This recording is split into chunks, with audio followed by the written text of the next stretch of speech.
runway overrun of a Boeing 737-700 operated by Eastern Airlines.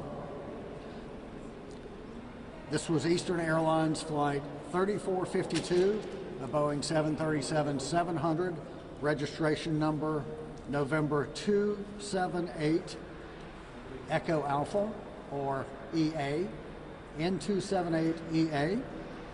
It was a flight from Fort Dodge, Iowa to New York's LaGuardia.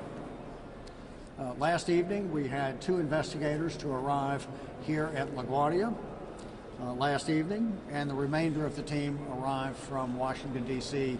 early this morning. The investigator in charge is Mr. Dennis Jones.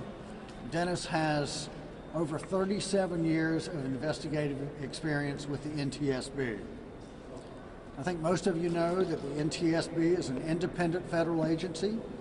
We're charged by Congress to investigate transportation accidents, to determine the probable cause, and issue safety recommendations to prevent the reoccurrence of those accidents.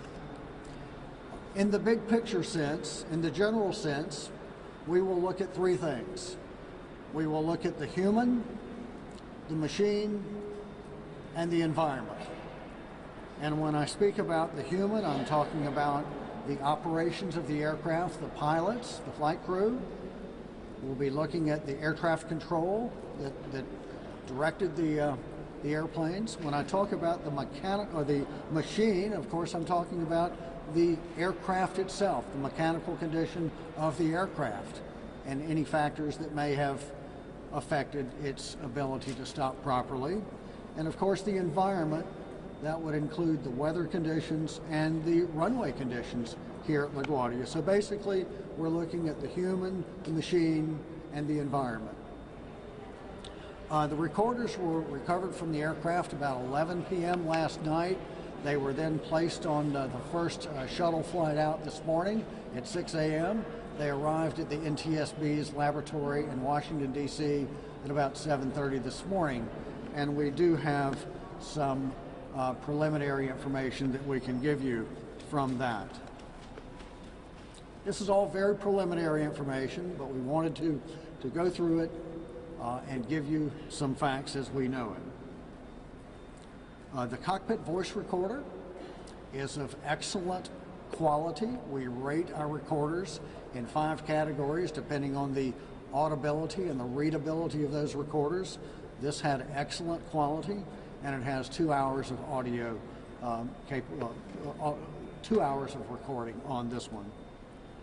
The flight data recorder recorded the last 27 hours of operations, and it has over 1,000 parameters, so it's a very data-rich recorder.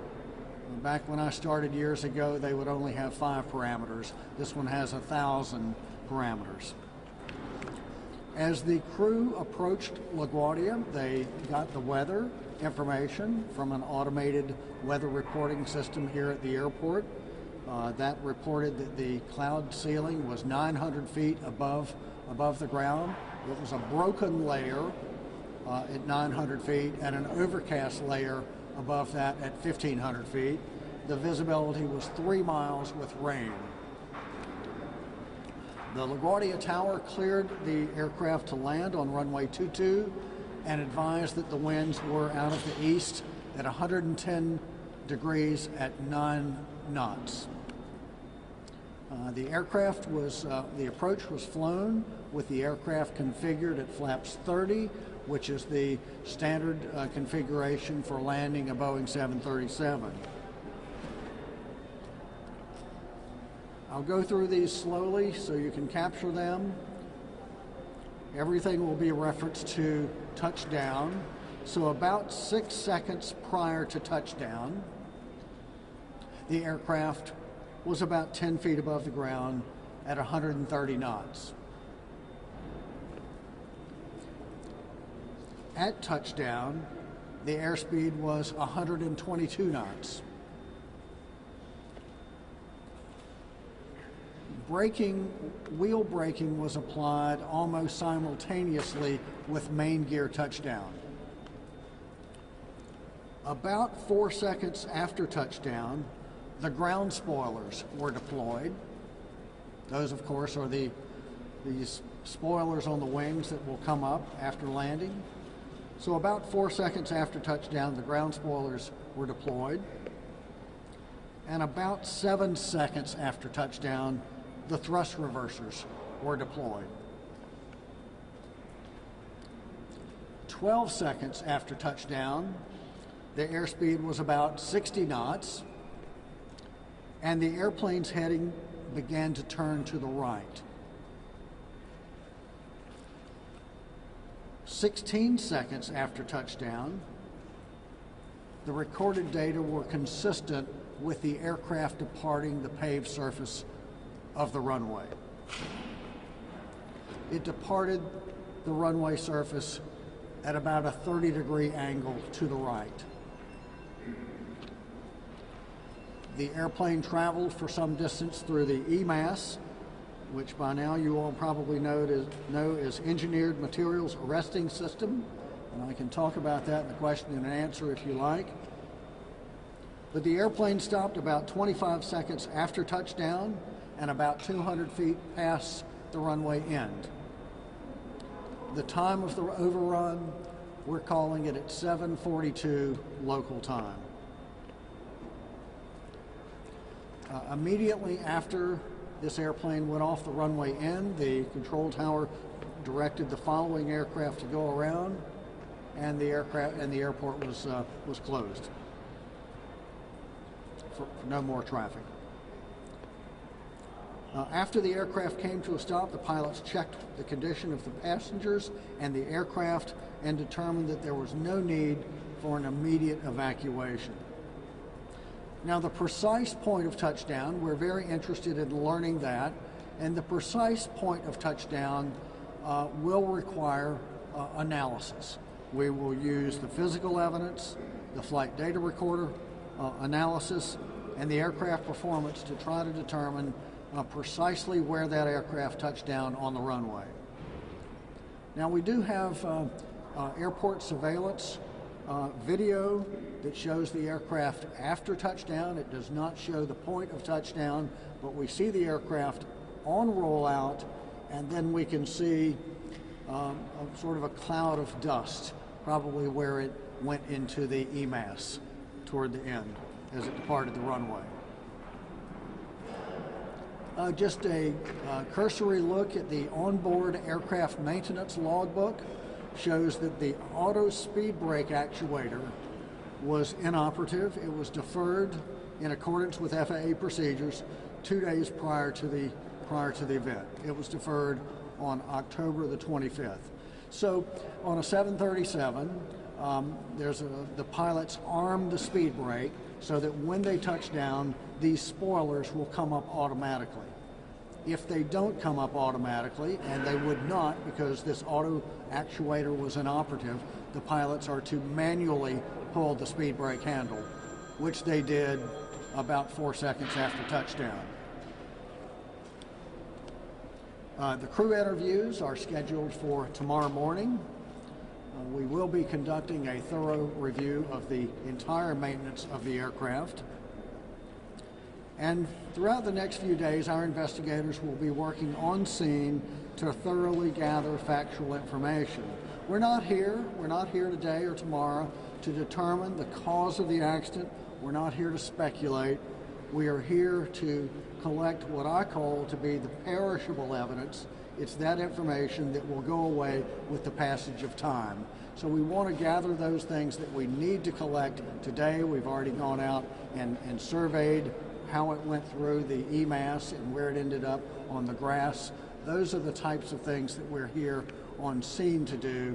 Other things like getting crew training records, maintenance records, those things can be done next week or even 2 weeks down the road. So here our purpose, our goal, is to get that information that we have to have before we leave. As always, our mission is not to find out just what happened, but why it happened.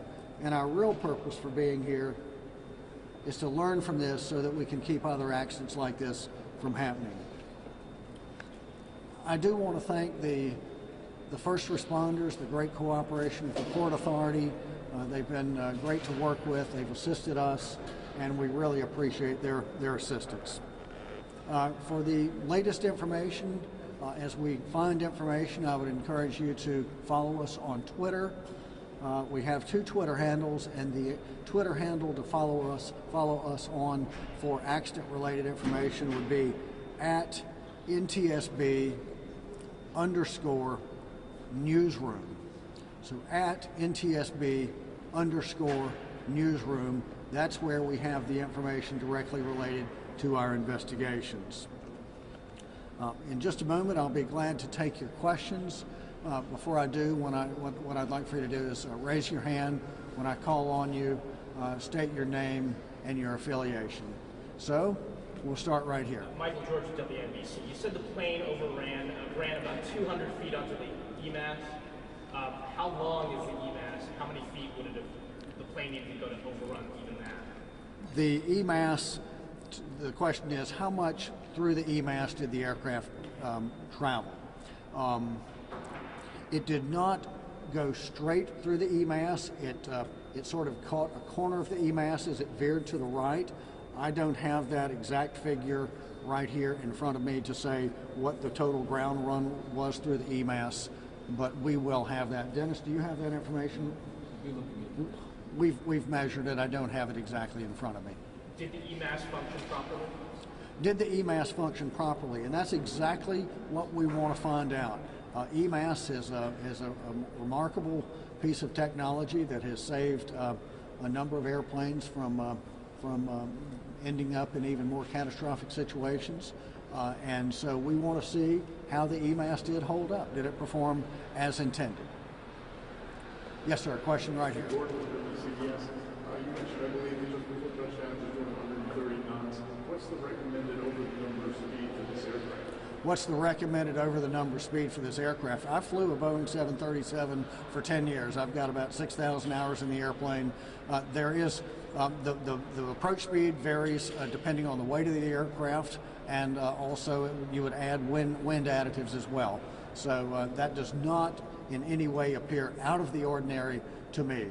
We will be refining that, but that looks like about the ballpark of what it should be. There's a question right here. Tim Fleischer from WABC. It was noticed last night that the flaps and the spoilers had been retracted at the end of the flight. Were they in the proper position when they landed, or had they been retracted? What was the configuration of the flaps and spoilers during the event? The flaps were configured at 30 degrees for the approach and landing, which is the normal flap setting for a Boeing 737. The spoilers were deployed about 4 seconds after landing. Follow-up question here.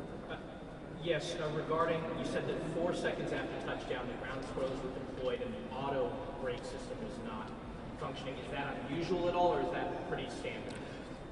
The question concerns the auto spoilers. So 737 has auto brakes and it has automatic spoilers. So what we're talking about here is the automatic spoiler actuation mechanism, and not the auto brakes that apply brakes to the wheels.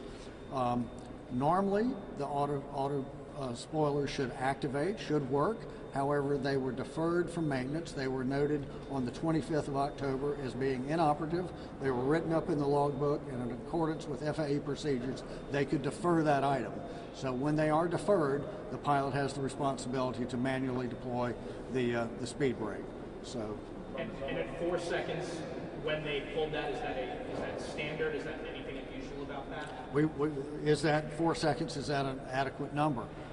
Normally, when the spoilers automatically deploy, they will deploy within about 1 second of touchdown. So there's a question right here. Hello, David. You said that the video hasn't shown you where on the runway they actually touched down. Is there anything in the FDR that may suggest that? And several of the people on board talked about a bounce. They hit the runway and bounced up.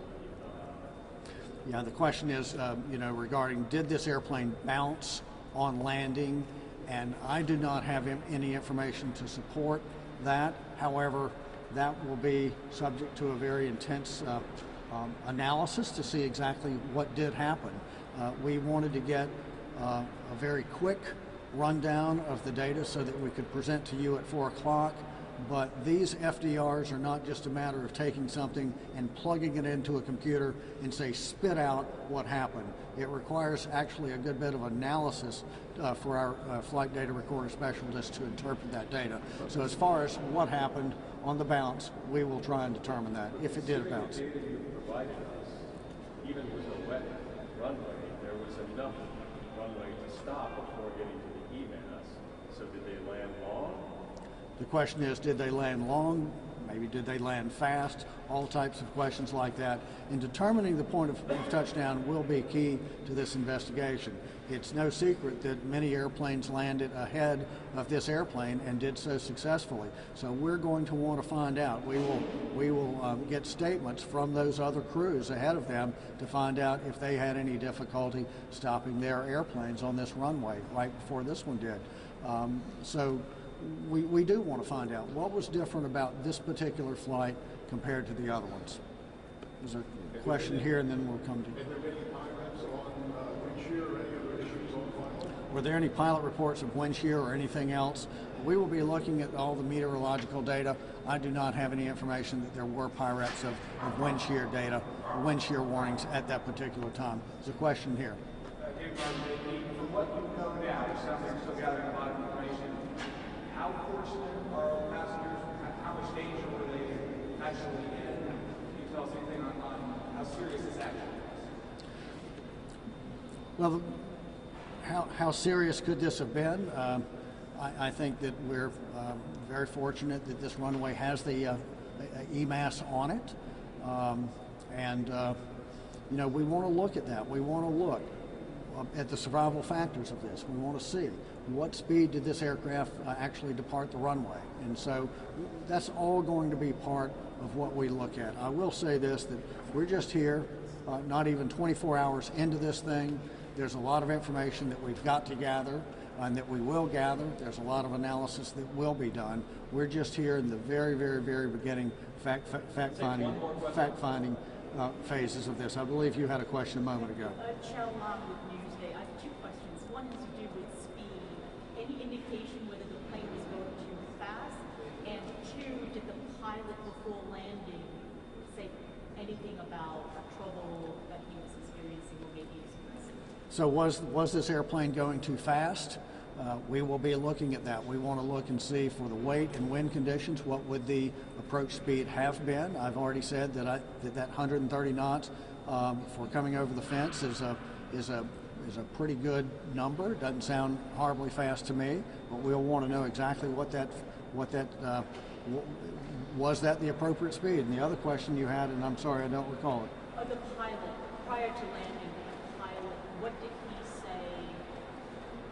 Did he say anything to indicate that they were experiencing any kind of problem? The question was this pilot, the accident pilot, did he say anything to air traffic control or to his co-pilot about the landing conditions? And all I know is what our recorder specialists have given us in terms of bullet points. I have not heard the CVR myself, and so I do not know that. But we will create a complete transcript of the cockpit voice recorder, and that will be placed into the public docket when we're through. So I want to thank you very much for this. I believe this will likely be our only press briefing here on scene. Future information will come through our Twitter handle, and so I want to thank you all for being here, and we'll keep you posted as to what we're finding. Thank you very much.